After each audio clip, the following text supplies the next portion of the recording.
Walk into the wrong room, say the wrong word, and you're dead. Sounds like a movie, right? But the Mafia has been using a secret language for over a century. A code so intricate that even FBI agents with decades of experience struggle to crack it. I'm talking about words that mean one thing to you and me, but something completely different in their world. A friend of ours? That's not your buddy from college. Taking a ride? You're not going sightseeing. Stay with me, because what I'm about to reveal will show you how this linguistic underground has remained hidden in plain sight, and how one wrong word has cost people their lives. Number 1, the foundation. Why a secret language? Let me tell you something fascinating. The Mafia didn't create their secret language just to sound cool or mysterious. This was pure survival strategy. When Italian immigrants flooded into America in the late 1800s and early 1900s, they brought with them centuries-old traditions from Sicily and southern Italy. These weren't just customs, they were survival mechanisms from a place where you couldn't trust the government, the police, or sometimes even your neighbors. The concept is actually brilliant when you think about it.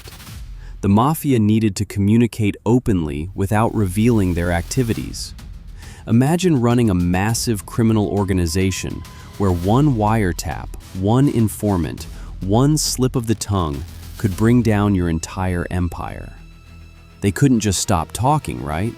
So they created something revolutionary. A language that sounds completely normal to outsiders, but carries hidden meanings to those in the know. Here's what's great. Crazy. This wasn't just Italian words mixed with English. It was a sophisticated system of metaphors, euphemisms, and coded phrases that evolved over decades. A phrase like, "he's a good earner," sounds like a compliment about someone's work ethic. But in Mafia speak, it means this person generates significant illegal revenue for the family. See how that works? The real genius? They could have entire conversations about murder, extortion, and drug trafficking while sounding like they were discussing dinner plans or business deals. But here's where it gets even more interesting. Number 2, the language structure, how it actually works. You know what's mind-blowing? The Mafia language operates on multiple levels simultaneously. It's not just a simple code where A means B. It's layered, contextual, and constantly evolving. Kind of like how we use slang today, but with much higher stakes. Let me break down the 3 core components. First, there are the euphemisms.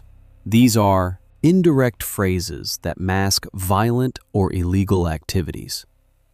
When someone says they're going to take care of a problem, that could mean elimination. Sleeping with the fishes? Yeah, that's not about marine biology. Going to the mattresses means preparing for war, literally hiding out and getting ready for violent conflict. The phrase comes from the old practice of gang members hiding in safe houses with only mattresses on the floor. Second, you have the identity markers. This is crucial because the Mafia needed to identify who was in and who was out without being obvious. A friend of ours means this person is a made member of the Mafia, a fully initiated member who's taken the oath. But a friend of mine? That's just an associate, someone who works with them but isn't officially part of the family. That one-word difference, ours versus mine, could determine whether someone gets access to sensitive information or gets shut out completely. Third, there's the action. Vocabulary. These are specific terms for specific criminal activities. Making your bones means committing your first murder to prove yourself. The VIG refers to the interest on a loan from a loan shark. A sit-down is a formal meeting to resolve disputes between families. Getting clipped, or whacked, means being murdered, usually by order of the organization. Here's a real example that shows how sophisticated this gets. During the famous FBI surveillance of the Ravenite Social Club in New York, investigators recorded thousands of hours of conversations. John Gotti and his associates would discuss construction projects and business deals that sounded completely legitimate. It took months of analysis and cross-referencing with other evidence for prosecutors to prove these conversations were actually about extortion, murder contracts, and territory disputes. And here's something that'll blow your mind.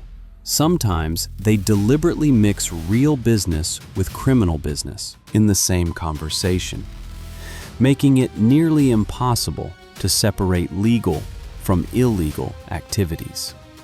Talk about playing 4D chess with the FBI. But that's not the crazy part. Number 3, regional variations and evolution. Now here's where it gets really fascinating. The Mafia's secret language isn't one universal code. It varies by region, family, and even generation. It's like how English is spoken differently in New York versus Texas versus London, except the stakes are infinitely higher. The New York families, Gambino, Genovese, Lucchese, Colombo, and Bonanno, developed their own variations based on their Sicilian and Southern Italian dialects. The Genovese family, considered the most secretive, took it to another level. Their boss, Vincent the Chin Gigante, famously wandered around Greenwich Village in a bathrobe, pretending to be mentally ill, all while running one of the most powerful criminal organizations in America. His family members were trained to communicate with hand signals and the most obscure euphemisms possible.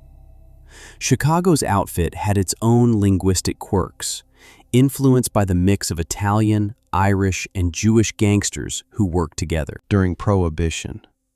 They'd blend terms from different criminal traditions, creating a hybrid language that reflected their more ethnically diverse organization. But here's what's absolutely wild. The language had to evolve with technology. When the FBI started using wiretaps in the 1960s and 70s, the Mafia adapted. They stopped using certain phrases that had become too well known to law enforcement. They started having important conversations while walking outside. The famous walk and talk you see in movies, that's based on reality. Some bosses even required members to speak in even more abstract terms, or use references that only made sense with insider knowledge of specific past events. Let me give you a perfect example. After the famous Pizza Connection case in the 1980s, where the Mafia used pizza parlors to distribute heroin, they knew the FBI had cracked many of their drug-related terms. So they created entirely new vocabulary. Instead of talking about weight or packages, they might discuss shirts or shoes, with the numbers referring to quantity and quality of narcotics. The younger generation brought new challenges too. Millennials and Gen Z mobsters, yes, they exist, had to adapt the old language to text messages, encrypted apps, and social media. Imagine trying to maintain century-old coded language while texting on an iPhone. You're probably wondering, how do they teach this to new members? Quick favor, quick thing. If you're finding this deep dive into the criminal underworld fascinating, smash that like button and subscribe. It actually helps more people discover content like this. And honestly, researching this stuff takes forever. Plus, hit the bell so you don't miss what's coming next. I've got some insane stories about mafia families that'll blow your mind. Now, back to how they actually pass this secret language down. Number 4. The initiation and teaching process. Here's something most people don't realize. You can't just learn mafia language from a book or a movie. This isn't like taking a Spanish class or using Duolingo. Though Duolingo for mobsters would be a wild concept. Imagine the owl threatening you for missing your lessons. The language is passed down through mentorship, immersion, and years of careful observation.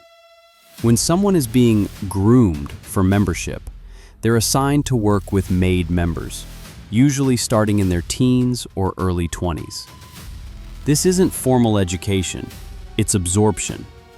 They listen to how conversations flow, what words trigger what responses, what phrases mean someone's about to get violent, and what terms indicate approval or danger. The actual initiation ceremony itself involves teaching key phrases. During the traditional making ceremony, new members learn the core oath and specific responses. They're told the meanings of critical terms and warned about the consequences of using them incorrectly or revealing them to outsiders. And I mean serious consequences.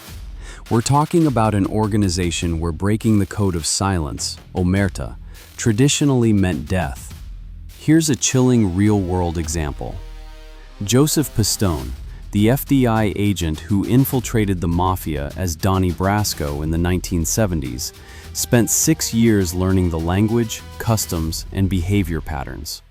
Even with intensive FBI training, it took him months to sound natural using Mafia terminology. He had to learn not just the words, but the rhythm, the context, when to use them, and, crucially, when not to use them. One linguistic slip-up could have cost him his life. The teaching also includes what not to say. Made members learn to never discuss certain topics directly. Never say mafia or la cosa nostra. The FBI learned that term from informant Joseph Valachi in 1963, and it shocked investigators. Never explicitly discuss murders or illegal activities when you're not absolutely certain of privacy. Never write anything down that could be used as evidence. But here's the brilliant part. The language also served as a test.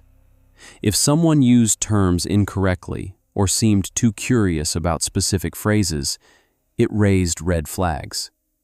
Are they an informant? An undercover cop? Someone who can't be trusted? The language itself became a security system, identifying outsiders trying to infiltrate.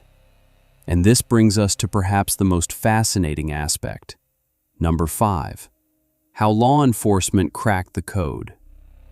Let's be honest, if the secret language was unbreakable, we wouldn't know about it, right? The truth is, law enforcement has spent decades and millions of dollars trying to understand and infiltrate this linguistic fortress. And the methods they used? Absolutely fascinating. The breakthrough came from informants. When members flipped and became government witnesses, they didn't just reveal crimes, they revealed the language itself. Joseph Valachi's testimony in 1963 was revolutionary because he explained the structure, terminology, and inner workings of the mafia to the public for the first time. Suddenly, terms like boss, underboss, consigliere, and soldier became understood hierarchical positions. Wiretaps were the second game changer. The FBI's use of electronic surveillance, especially after the Omnibus Crime Control Act of 1968, allowed them to record thousands of hours of mafia conversations. But here's the thing. Just recording wasn't enough.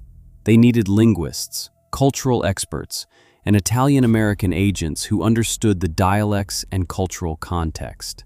Some conversations required months of analysis, comparing phrases across multiple recordings to understand their true meanings.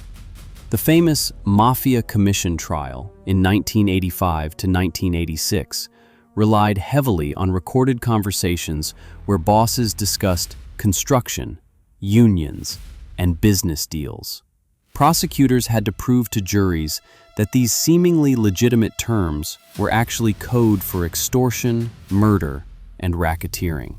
They brought in expert witnesses who explained the language, showed patterns, and connected the dots between seemingly innocent phrases and criminal activities.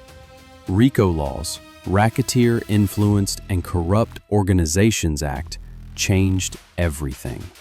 Passed in 1970, RICO allowed prosecutors to charge entire organizations based on patterns of criminal activity. This meant understanding the language became even more critical, proving someone was a boss or capo based on how others addressed them and what terminology they used became valid evidence of their role in the criminal enterprise. But here's what's genuinely impressive. Modern mafia members know law enforcement understands the traditional language, so they've adapted again. Some families have moved to even more obscure references, using terms from pop culture, sports, or completely random topics as code. Others have gone low-tech, avoiding phones entirely and communicating only in person. Some have even created family-specific codes that change regularly, making it nearly impossible for outsiders to keep up. The cat-and-mouse game never ends. Every time law enforcement cracks the code, the mafia evolves. Every time the mafia creates new terminology, law enforcement works to infiltrate and understand it. So, what does all this mean for the mafia today? Number 6. The modern reality and cultural impact. Here's the truth bomb. The traditional mafia secret language is dying, but not for the reasons you might think. Yes, law enforcement pressure has been intense. Yes, RICO prosecutions have decimated the ranks. But the real killer? Cultural assimilation and technology. Third and fourth generation Italian Americans don't speak Italian dialects like their great-grandparents did. They grew up watching The Sopranos and Goodfellas, where the secret language became pop culture. Terms like whack, rat, and made man are now mainstream entertainment vocabulary. When your secret code becomes a Netflix series, it's not so secret anymore. But don't think organized crime has disappeared, it's just evolved. Modern criminal organizations, Russian, Albanian, Mexican cartels, Asian triads, have their own linguistic systems, often even more sophisticated because they learned from the mafia's mistakes. They use technology more carefully, mix languages more deliberately, and adapt faster to law enforcement tactics. The mafia's secret language has left a permanent mark on American culture, though. We use these terms without thinking. Sleeping with the fishes, offer you can't refuse, going to the mattresses, kiss of death. These phrases, born from necessity and violence, are now part of everyday English. That's a weird legacy, right? And here's something that'll surprise you. Linguists and cryptologists study mafia language as a fascinating example of organic code development. Unlike military or government codes created by experts, this evolved naturally over generations, adapted by street-level criminals, and proved remarkably effective for decades. From a purely academic standpoint, it's a masterclass in practical applied linguistics, even if the application was, super illegal and violent. The FBI still trains agents in understanding these terms and patterns. Even though the traditional Italian-American mafia has been significantly weakened, the linguistic principles they developed are used by criminal organizations worldwide. Understanding how coded language works, how groups maintain secrecy through communication, and how to crack these systems remains crucial for modern law enforcement. So what's the final takeaway here? Part 3, Closing. 1530 to 1600. The mafia's secret language wasn't just about words, it was about survival, identity, and power. For over a century, this sophisticated code allowed one of the most powerful criminal organizations in history to operate in plain sight. 3 key things to remember. First, the language was multi-layered, using euphemisms, identity markers, and action vocabulary that only insiders understood. Second, it constantly evolved to stay ahead of law enforcement, adapting to technology and generational changes. Third, while law enforcement eventually cracked the code, the linguistic cat-and-mouse game continues with modern criminal organizations. Here's my question for you. Do you think secret languages like this could still work in today's digital surveillance age? Or has technology made true secrecy impossible? Drop your thoughts in the comments. I genuinely want to know what you think. If you found this deep dive fascinating, smash that like button and subscribe, because this is just scratching the surface. Speaking of the Mafia, in my next video, I'll reveal the shocking family history of the Mafia. How 5 families came to control New York, the bloody wars that shaped their power, and the unbelievable family connections that still exist today. You won't believe how some of these families are connected to legitimate businesses and politics, even now. Thanks for watching, and remember, words have power, especially when they mean something completely different to those in the know. See you in the next one.